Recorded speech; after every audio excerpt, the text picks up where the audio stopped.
Di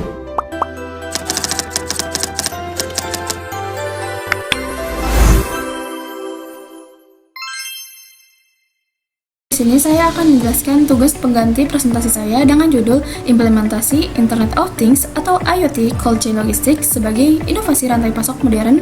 Saya dari kelompok 2 dengan mata kuliah Praktikum Logistics. Selanjutnya, saya di sini akan menjelaskan pendahulunya dan latar belakangnya terlebih dahulu.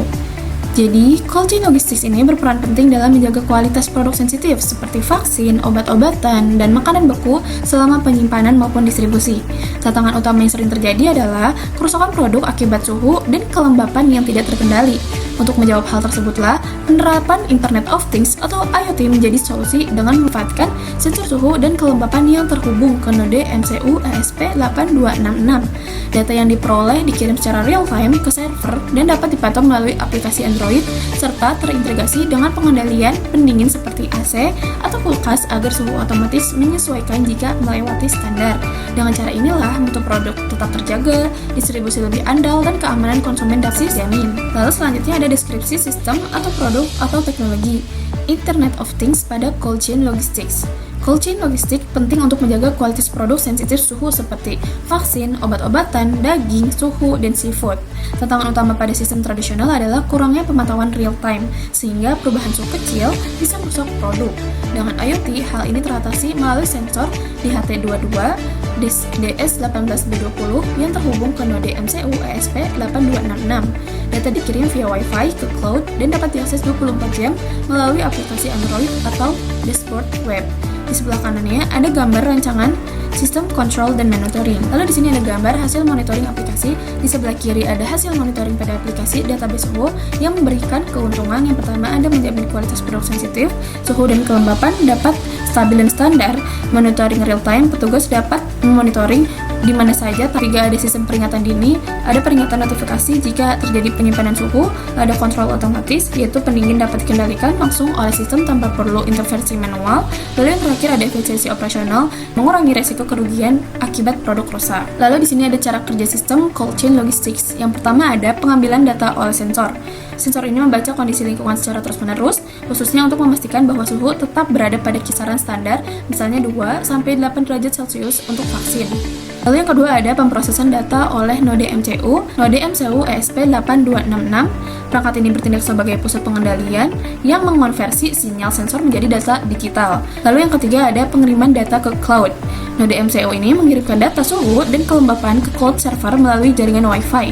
Server ini berfungsi untuk menyimpan data dalam basis database sehingga dapat diakses secara real-time oleh pengguna. Keempat ada monitoring melalui aplikasi Android. Data di cloud ditampilkan di aplikasi Android dalam angka dan grafik sehingga petugas bisa memantau dengan jarak jauh. Lalu yang kelima ada kontrol otomatis pendingin. Salah satu keunggulan cold chain adalah adanya kontrol otomatis pada perangkat pendingin. Apabila suhu ruangan terdeteksi melebihi ambang batas, node MCU mengaktifkan relay modul yang menghubungkan sistem dengan AC atau kulkas. Pendingin otomatis menyala untuk menurunkan suhu kembali ke standar. Sebaliknya, jika suhu terlalu rendah, sistem dapat mematikan pendingin untuk mencegah pembukaan berlebih. Lalu yang terakhir ada pemberitahuan real time. Selain tampilan pada aplikasi Android, sistem juga dilengkapi dengan notifikasi otomatis. Ketika suhu atau kelembapan menyimpan dari standar, peringatan segera dikirimkan ke aplikasi sehingga petugas dapat segera mengambil tindakan. Hal ini penting untuk mencegah kerusakan produk yang bernilai tinggi dan berisiko terhadap kesehatan masyarakat. Di sini ada peluang inovasi sistem untuk cold chain logistik IoT. Jadi, sistem cold chain berbasis IoT efektif memantau suhu dan kelembapan produk sensitif secara real time. Namun, masih memiliki keterbatasan yang membuka peluang inovasi.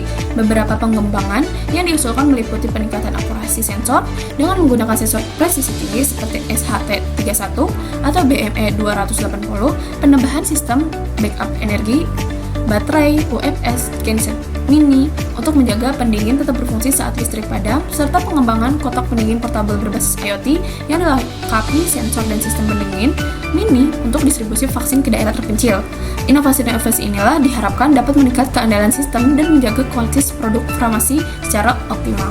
Lalu di sini ada gambar inovasi, yang di sebelah kiri ada gambar integrasi sensor SHT31 yang berpresisi tinggi dengan board IoT untuk pemantauan suhu dan kelembapan.